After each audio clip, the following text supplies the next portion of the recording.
마지막 주제 짧게만 다뤄볼 텐데 이재명 대표와 이낙연 전 대표 드디어 이제 회동을 할 모양입니다. 내일 성사될 것 같고요.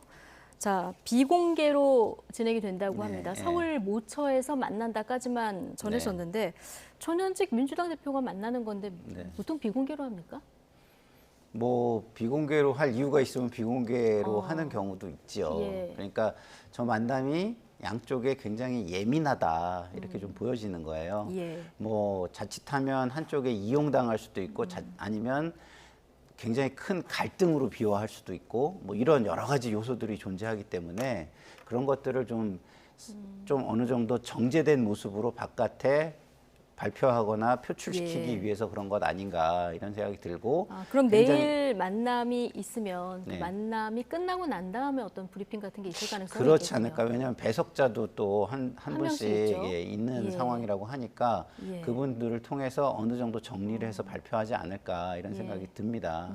그런데 예를 들어서 저기에서 이야기들이 뭐 나왔는데 한마디 언뜻 비쳤는데 그것만 부각돼가지고 기사가 된다거나 이러면은 굉장히 그 만남의 규정 자체가 엉뚱한 방향으로 튈 수 있지 않겠습니까?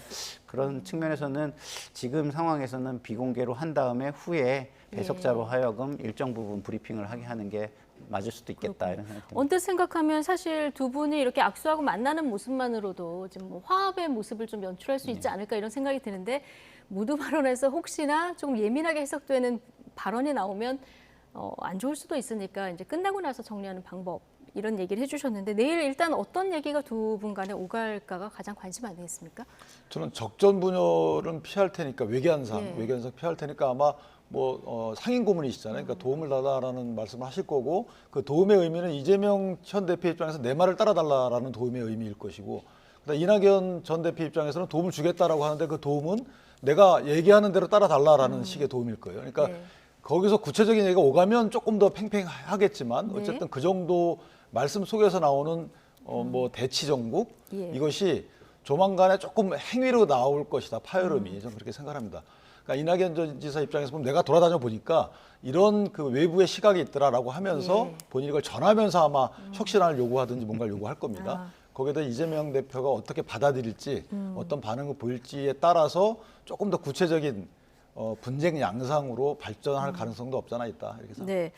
전원의 형태로 뭔가 혁신안을 전달할 것 같다 얘기를 해주셨는데 내일 뭐 막걸리 회동한다 이런 얘기도 나오니까요. 저희 이 시간에 혹시 어떤 얘기가 오고 왔는지 전해지면 내일 라이트 포커스에서 좀 전해드리도록 하겠습니다. 자, 오늘 라이트 포커스는 여기까지입니다. 윤기찬 국민의힘 법률위 부위원장 그리고 김상일 정치평론가 두 분과 함께했습니다. 고맙습니다.